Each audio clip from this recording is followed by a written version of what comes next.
Welcome to Speed Talk Live, which isn't really live, but is a poorly produced podcast featuring me and my big mouth rattling off, sometimes incoherently, about racing and sometimes featuring what we hope are interesting guests. I'm Greg Engel. Let's get this party started. All right, welcome to Speed Talk Live this week. I have got Owen Johnson, who found the time from his busy schedule there in London as he becomes the next greatest lawyer in the world, to join us. We're gonna have him co-hosting today. Hey, Owen, how are you, my friend? Hey, Greg, I'm doing great. How about you? Good to see you. I know it's been a busy week for you. It's been a busy week here, and it's only Tuesday. But let's talk about Phoenix. Christopher Bell and Toyota broke the juggernaut that was Chevrolet. And Toyota actually swept the weekend, starting with the ARCA race and then Xfinity. The only thing with Xfinity race, Justin Allgaier was leading that thing and looked like he had it wrapped up, and then man, he blew that tire out. But things could have been different. But it ended up that Chandler Smith won in a Toyota, so they swept that, and then they went on to have Denny Hamlin win the pole, and then of course Bell winning the race. And Joe Gibbs Racing had 3 of its 4 cars inside the top 10, and Hamlin finished just outside the top 10 and 11th. He spun, he took credit for that, took the blame for that, and ended up in 11th. So were you expecting, I think both of us were expecting that Chevy may not be on top this weekend. I don't know about you, but I wasn't expecting Toyota to come in here and actually kick everybody's ass. Well, I don't know if you remember, but I think Hamlin was my pick over the last week, so You I know think what? I You're right. Yeah. called it a little bit there. Yeah, you did. Yeah. I have to take some credit, but they won at the Clash, so I think they are proving that the Toyota right now is really good on short tracks, and it just so happens that this short track is where the season ends, so it's a good place to be good. It is, and I think there was some disappointment in the short track package that NASCAR unveiled here, and they tested a month ago before that. I think it did what NASCAR wanted to do. I don't think they wanted to do anything too extreme, and they made some small incremental changes. And I think Toyota did a better job with their notebook this week. But the Chevy, they had one lone Chevy inside the top 10. And what really surprised me was the lack of performance from the Hendrick cars. Larson led them. He was the highest finishing Hendrick car. He was only 14th. But David Wilson, president of Toyota Racing Development, said after the race, he was happy with the performance because they brought the new Camry body in, but he still knows it's a long season. Well, I'll start by just congratulating Christopher and Adam. I find it really special, the relationship that they've developed. Adam is such a good leader, and truly was a team effort to get to the finish line. For Toyota, this was a momentous win. This was the first win with our new Camry body. I was clear to say at the beginning of the year that we have struggled here recently, and I didn't realize this statistic until it was brought to my attention, but the 4 previous Phoenix races, Toyota's led a combined 15 laps. And today we led today we led everything but 16 laps or 14 laps. So certainly that is a credit to this team, to the Joe Gibbs Racing organization, to TRD USA, to our design partners, Calty Design, who helped us with this new Camry body. But at the same time, I will say that the secret to longevity in sports, in motorsports, is never get too high. When the day goes your way, and never get too low when it doesn't. Because we're going to be racing again next week, and Phoenix will be in our rearview mirror. So like we said, Camry's new for 2024. And prior to the season, Wilson said he felt it was the best body they'd ever put on the track. So obviously, I was talking about the numbers that we see on paper, right? The wind tunnel, the CFT, and I know how much effort, really, it was unprecedented how closely TRD USA and Joe Gibbs Racing worked together on that body.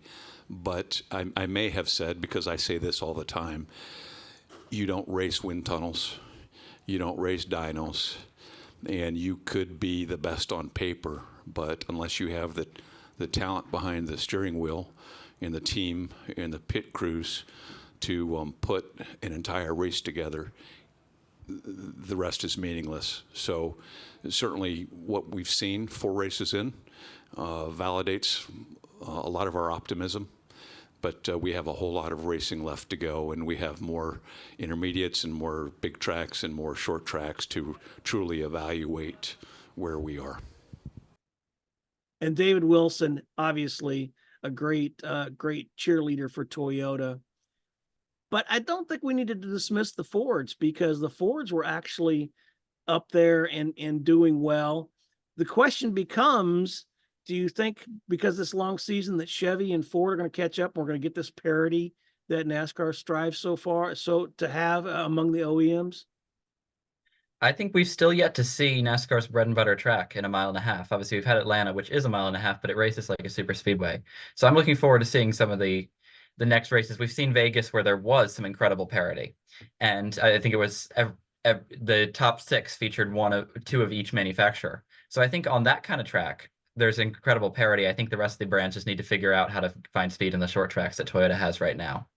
Do you think that the changes they made with the short track package, am I right in saying that was small changes that made some small differences, and maybe that was what NASCAR was going for? Or do you think they should have gone farther?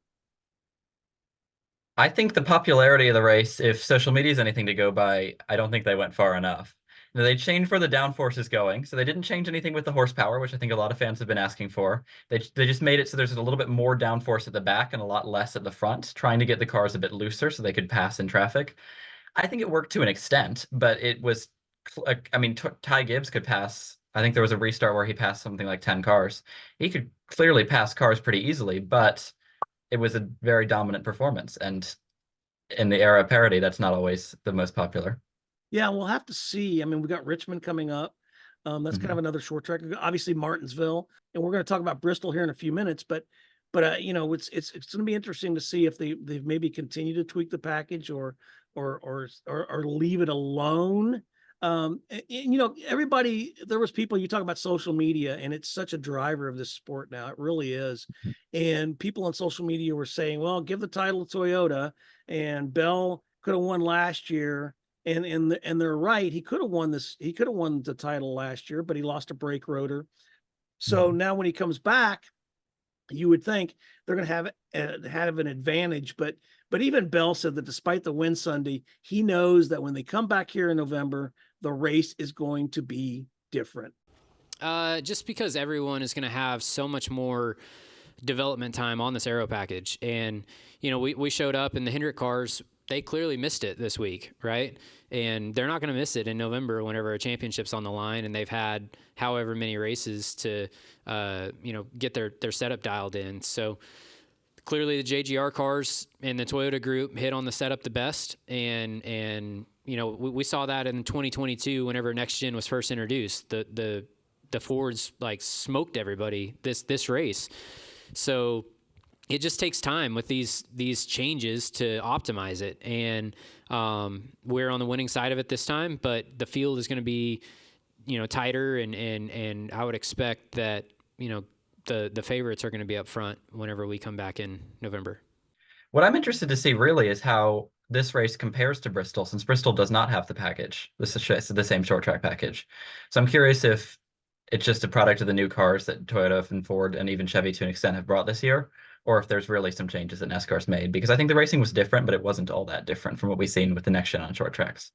It is going to be interesting to see. And you're right. And it's a long season. We're 4 races in. We've got a lot of racing to go, and a lot could happen. So we'll see what happens in the future. But I like Phoenix. I think it was good. Bell was a popular winner. I think he's great whenever he wins. He's one of those guys that I think for most people, at least, if my driver doesn't win, if Bell wins, then fine. That's great. Good for him. So So it's great to see. And you're right. The short track package still needs some work, and hopefully, and I don't think NASCAR, I think NASCAR keeps an eye on social media, but I don't think they don't live and die by it. So we'll see Which what is fair enough. happens. Yeah, we'll see what happens. So there's a wrap up of Phoenix. Why, you little maggot! You make me want to vomit! All right. We got so many rants this week that I wanted to include Owen in on it. And I'm going to rant one thing to you that we didn't talk about before you came on. Have you been able to get to the pub yet and get a NASCAR race on TV? I told you last week, it's such a hard channel to get that no pub carries it. It's ridiculous. You got to give them your We've gotta- login. Give them your Fox that's what we'll Sports do. app login, and we'll see. And pictures or it never happen. So we'll see that. So there's one rant out of the way. One of the rants I have this week it was post race at Phoenix. The thing is, when somebody has an accident, and we don't want to see anybody have an accident, Ford had quotes from their driver that had an accident, and Chevy always does. But one thing you always see, no matter who it is the manufacturer, used to be, the manufacturers would have, even if their driver finished in, one of the top drivers finished in last place or had an early exit, you would always see a quote from them, and people will say, well, you're there at the track and you can run down. You can't always get all these drivers post race. You only have a few minutes to grab these drivers, and you can't drive them. So a lot of times we depend on those manufacturers' quotes. And one of the things that really bugs me that they're starting to get away from, and Toyota and Ford still will get some of their lower ranking, lower finishing drivers and get some quotes from them. But this week, Chevy had nothing from the Hendrick drivers. And that to me was a huge story. What happened with Hendrick? Did you just miss it? And again, you can't run to every driver post race. You don't have time for that. And I thought it was a big fail on Chevy's part not to have the quotes come out from the Hendrick drivers to at least get an explanation. We didn't have a post race. A lot of these teams send out post race press releases. We didn't get that from Hendrick. The only thing I saw from them is today. This is Tuesday. The only thing I saw from them was how well their pit crews did. And that's great. And you need to put a positive spin on it. I get it. But you also got to take the bad with the good. So I want to see I want to see those quotes come out. We already know Chevy does not do quotes for Xfinity. They don't do the quotes for the Truck Series. That's fine. That's a battle. But I'm hoping that, they start getting a little better at getting some of these guys who may not have done as well that we expect up at the front. Because I think it's just as important to tell that story as it is the other ones. And again, unless, you've got some of these outlets that have 4 or 5 people at the track that can cover all the drivers, you can't singularly cover every single stinking driver in the field post race and run up and down pit road. It's just can't hardly do that. So I think I think you probably have been through the same thing with me, Owen, that you see where we're not getting quotes, and you've been to track, so you know how hard it can be to try and run up and down pit road and grab everybody, post race. Absolutely. And I know just how hard it is without the Xfinity and truck quotes, since I've had to live with that forever for Chevy. But I think the biggest story for me was on the Hendrick side is it's not like they weren't at the front all day. Yeah. They were running up front for a fairly significant portion of the race and then just could not get there at the end. So I definitely wanted to see that story, and I'm looking forward to some of the releases before Bristol this week, when maybe they'll tell us some of that in there.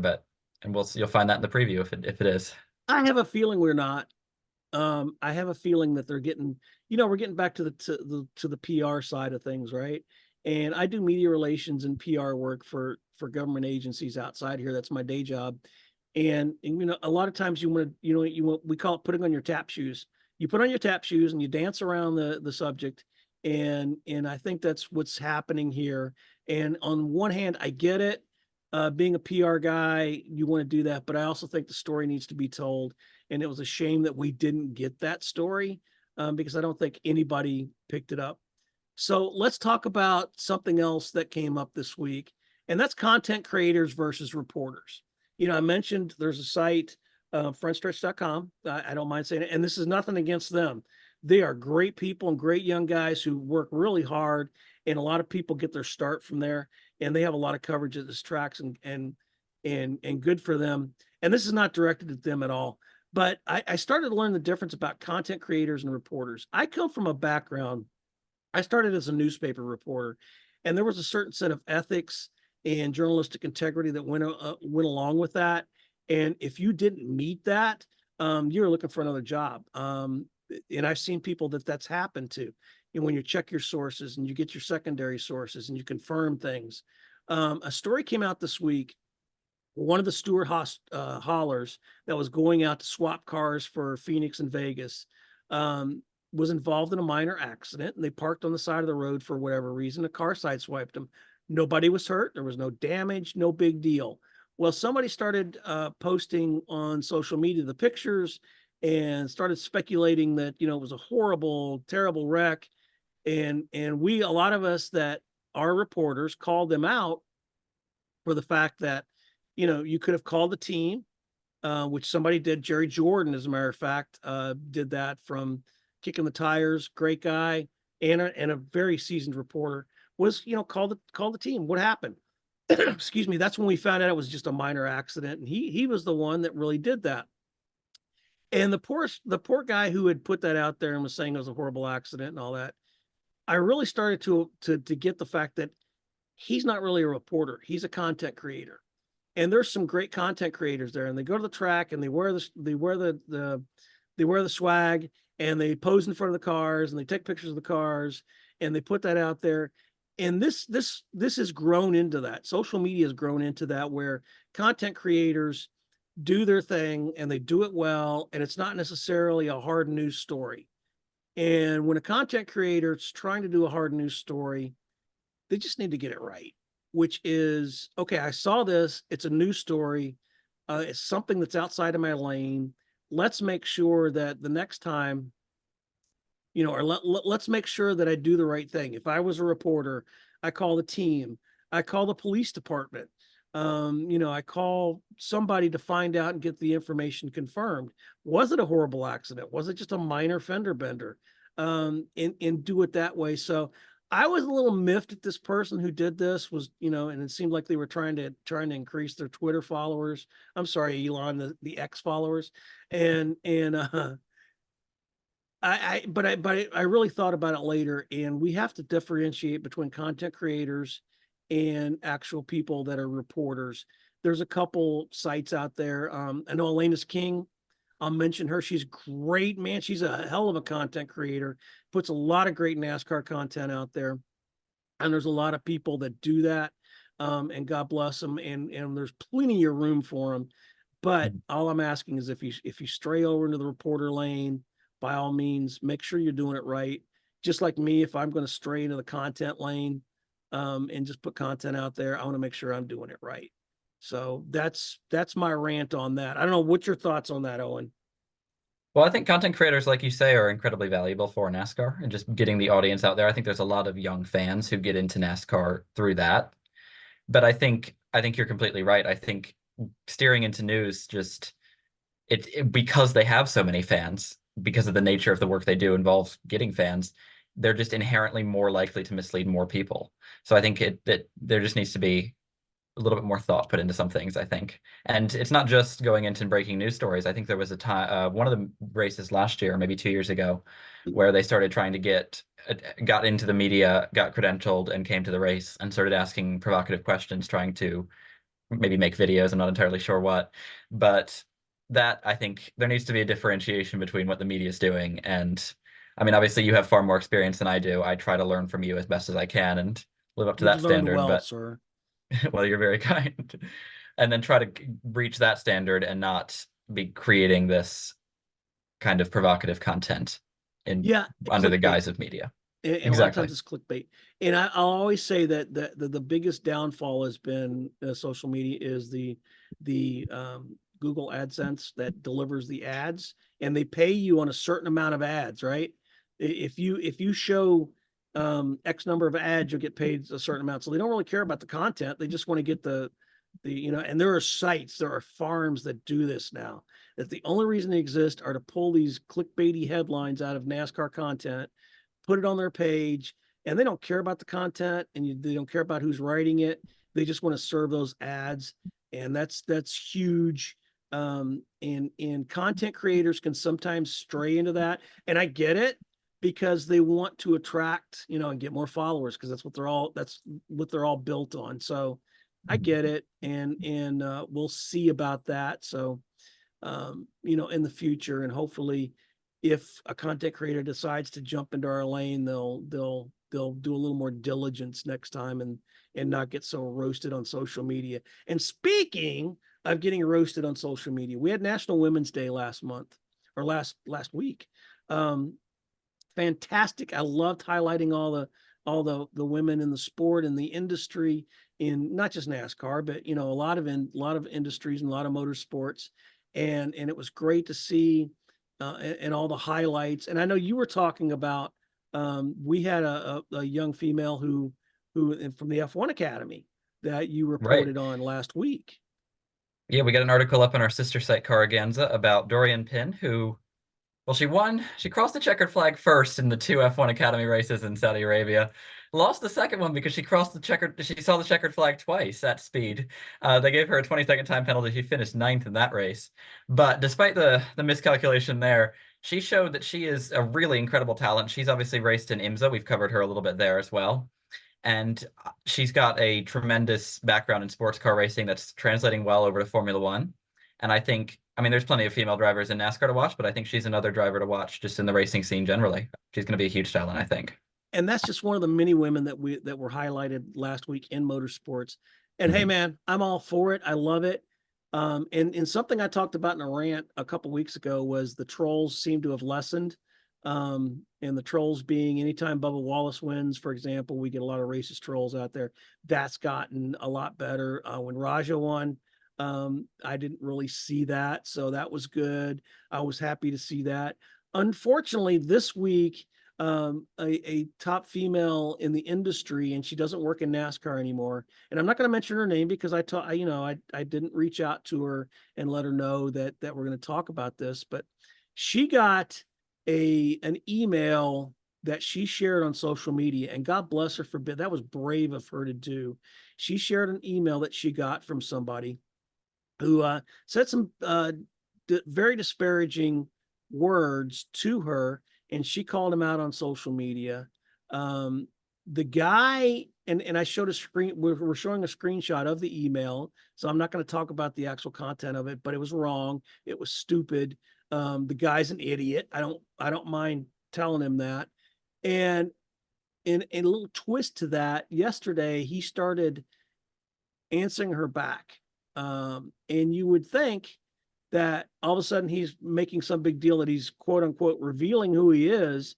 Well, his account that he is responding on was made yesterday. So he's not really like busting himself out. But he tried, and look, he's an a-hole, and he's just like any other troll. He's looking for attention. I told him I hope he gets the mental health help he needs, because obviously he's trying to get attention.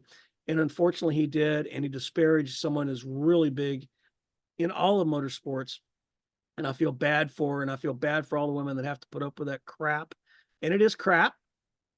And more of us men need to speak up and defend that, and not set back on our hands and take that kind of talk, that kind of speech, that kind of things. So I feel bad for her.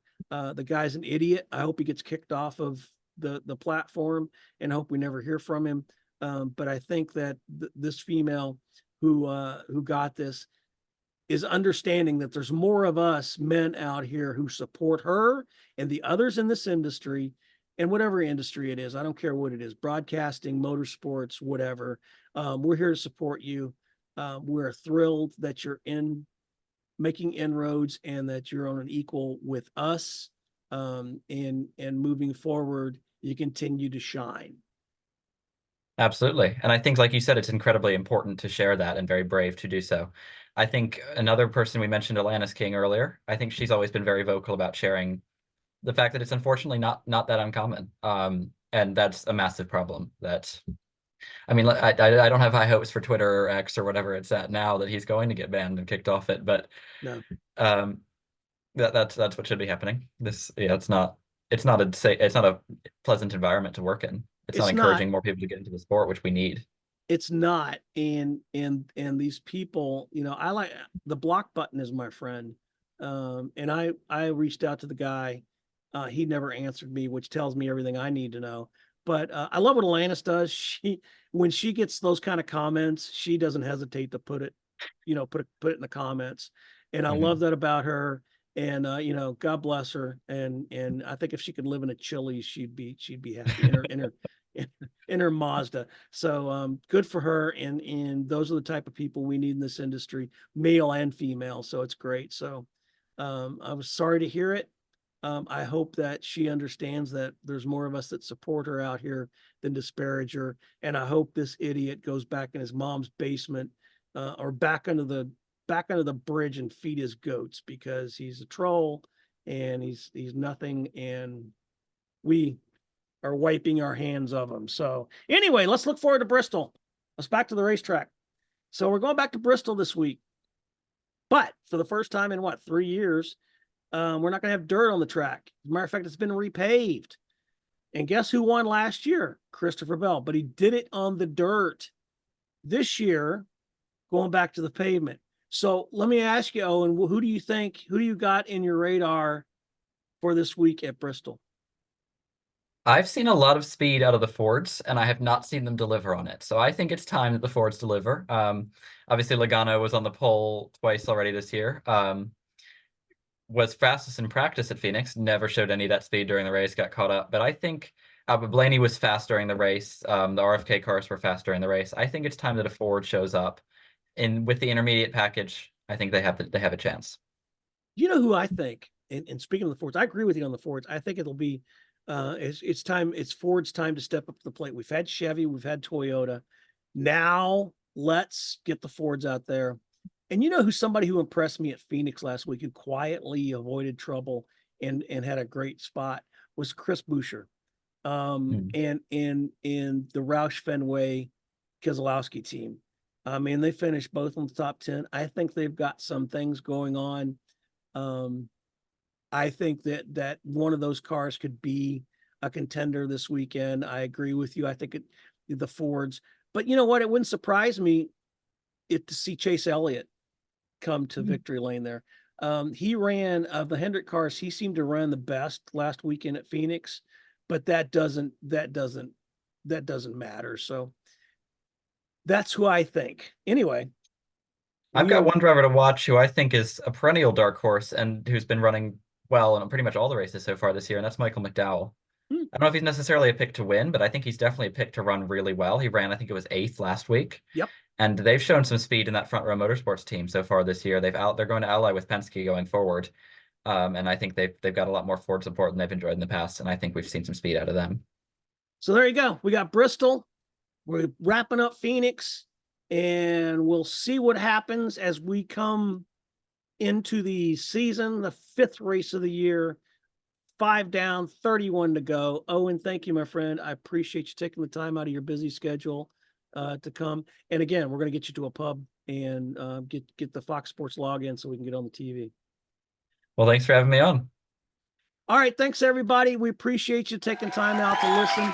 We will see you next week. Take care, everybody.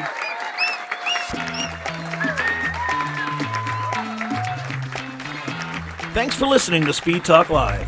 For questions or just to tell us how bad our production is or to leave other feedback, leave us a comment below. For all the latest NASCAR news, visit www.cupscene.com. Until next time, peace out and let's go racing.